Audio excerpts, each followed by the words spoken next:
Well, I think it's pretty obvious that you're very, very proud of, our team, all the people who have worked hard throughout the course of the year to create this opportunity for our team. This team has, overcome a lot of adversity and resiliency through the course of the year, and really, really extremely proud of the way they've sort of put themselves in a position to have a chance to win a championship. It's going to be a tremendous challenge for us to play against, I think one of the best teams or the best team in the country in terms of consistency and performance and how they played all year long. Georgia's got a really good team. They've got great balance on offense, defense, special teams. They've got really good specialists. So this is a really, really good all-around team. And practice preparation is going to be really, really important for us to go out there and be able to execute the way we need to be able to have any chance of success at all. Thank you, Coach. As a reminder to anyone in the room, and if you'd like to ask a question, please use the raise hand function. We will unmute you when you're called upon. Our first question today will come from Tony Puskaias. Hey, Nick, the word warrior has been thrown around in your program a lot. It's been used as, a way to describe players. Just what does that tagline mean to you when you say it about a player, and how important is that for your team? How important is that label for your team? Well, I think, the warrior mentality just is sort of a great, compliment to the kind of competitor, somebody is. I think it speaks to your intangibles, your effort, your intensity, your toughness, your ability to sustain, and, play with great energy and enthusiasm. So, it's to me the ultimate compliment, to a competitor to be a warrior, war daddy, whatever you want to call them. And that's something that we really try to get our players to buy into, because it does create tremendous value for them when they compete at that kind of level and with that kind of standard. Next, we'll hear from Ralph Russo. Ralph, you're up.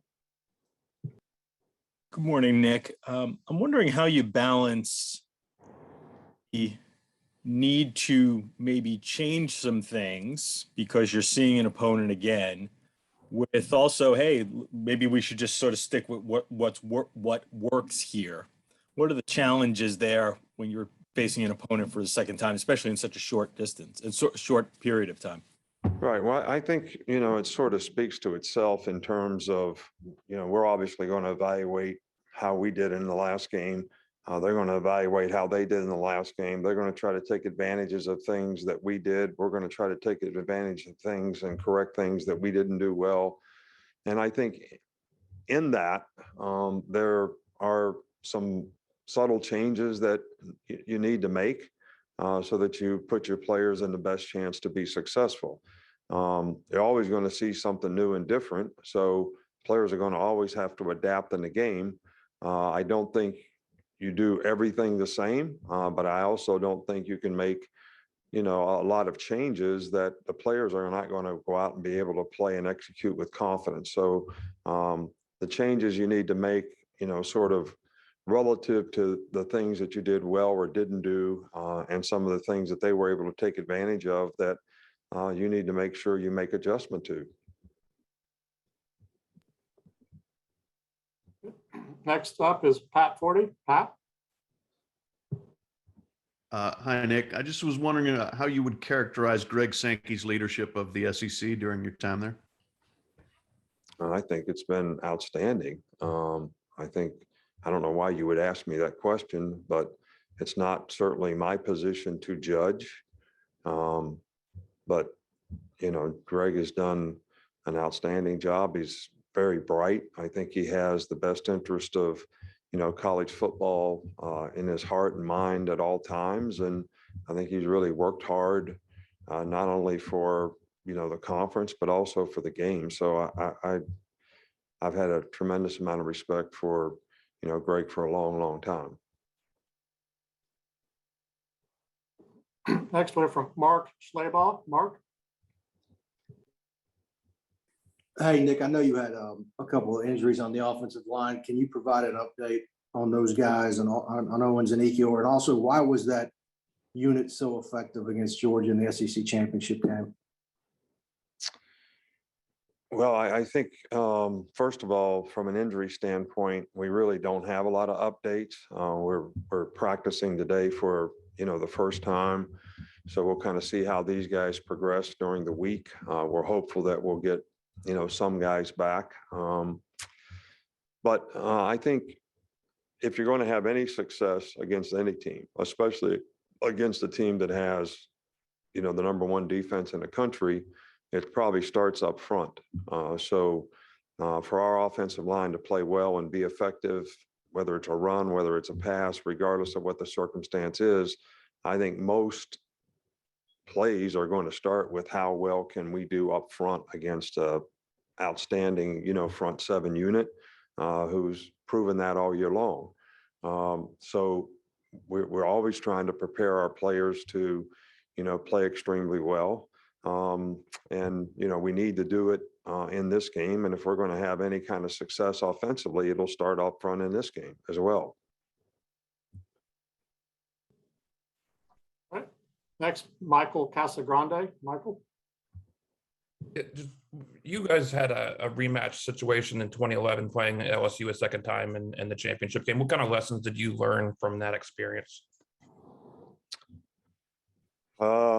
I don't know that experience is going to have anything to do with this experience. We've got a different team. They've got a different team. They've got a good team. So, I don't know. Our players were focused in the game. Those two games were extremely hard fought, close games in both circumstances. And I would expect, the same, in this game.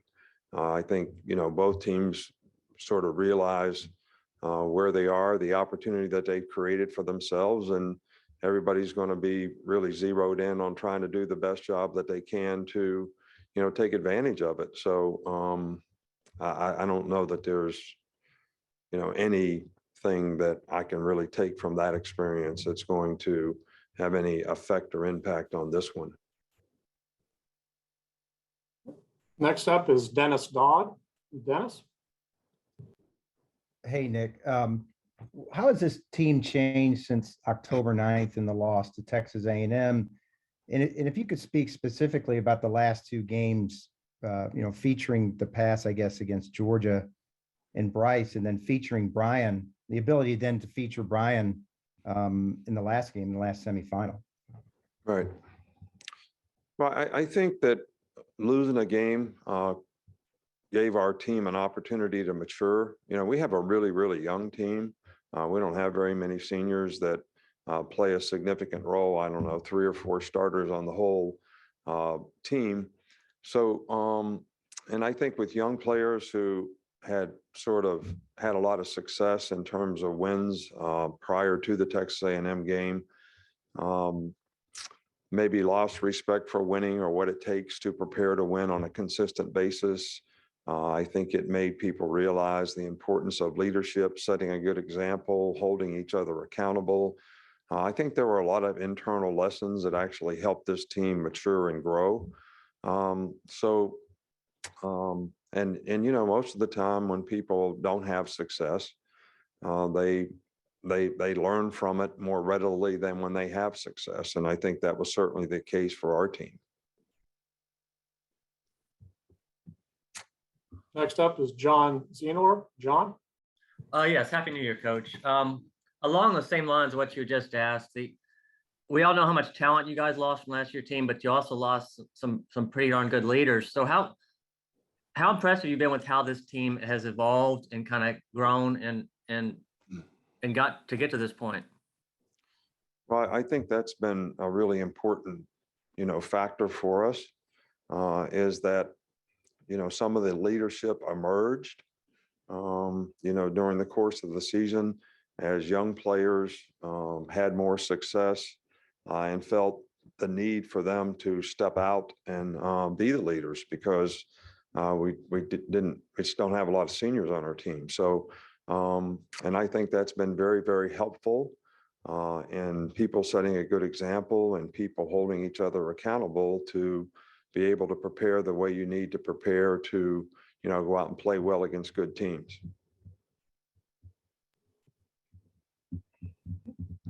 Next up will be Mike Rodak. Mike? What allowed Brock Bowers to be so impactful in the first time that you guys played, and just what have you seen from him in the game since against Michigan?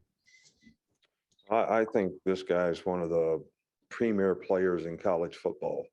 I know he's just a freshman, but this guy's got great size. He's a good blocker. He's physical. He's tough. And he's got wide receiver skills in every way, shape, or form, which makes it difficult being a bigger guy for bigger guys to cover him. And it makes it also difficult for smaller guys to cover him. So this guy is just a phenomenal football player all the way around. They do a really good job of featuring his talents as well. And he's been extremely productive in a lot of ways. I know everybody always knows the passes that he catches, but he's also a really good blocker and does a good job in his part of executing whatever he needs to do to, help his teammates have success as well. Next, Steve Hummer. Steve? Yes, hi, Coach. Being an underdog to Georgia worked pretty well for you last time. Look back on that, how were you able to maybe use that to your advantage, and how might you use it advantage if you're indeed a slight underdog this time? I don't know. Being an underdog is being an underdog. They have a really good team that's very well respected. We have a tremendous amount of respect for them. And I think, it's important for our players to know what they need to do to be able to continue to have success in the next game, regardless of what happened in the last game, and regardless who was favored and who was underdogs and all that kind of stuff. Everybody has pride in performance. Everybody wants to go play well. And we certainly want to do everything as coaches that we can to help our players go out and play well and compete well in the game. Next, we'll hear from Ryan Hennessy. Ryan? Coach, I know you don't like to look back in the past, but 15 years ago today, you landed in Tuscaloosa. I'm looking at video right now. It was quite the scene when you landed. What was that experience like that day, if you remember? And what has the last couple of years been here at Alabama for you?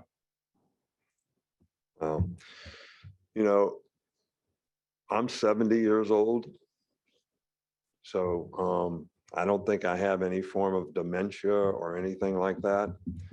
But I can't really remember what happened 15 years ago. I remember coming here. I remember it was great to have the energy and enthusiasm, the excitement that all the people, sort of created. And that's what helped us be successful here, that energy and enthusiasm that people showed, for the program and the support of the program.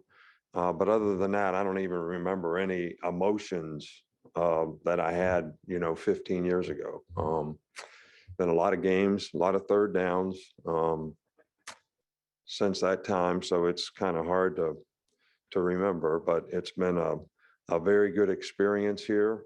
We've got a great sort of organization at the University of Alabama, from the top down, to our administration and how they support athletics, to our athletic directors that we've had that have always set the table well for us so that we have an opportunity to be successful in terms of how we support and try to create value for our players personally, academically, and athletically. So, and I think that's been a real key, to the success here is because of, the team that we have. I'm talking about a team of people who try to create a positive atmosphere and environment for players to have a chance to be successful in.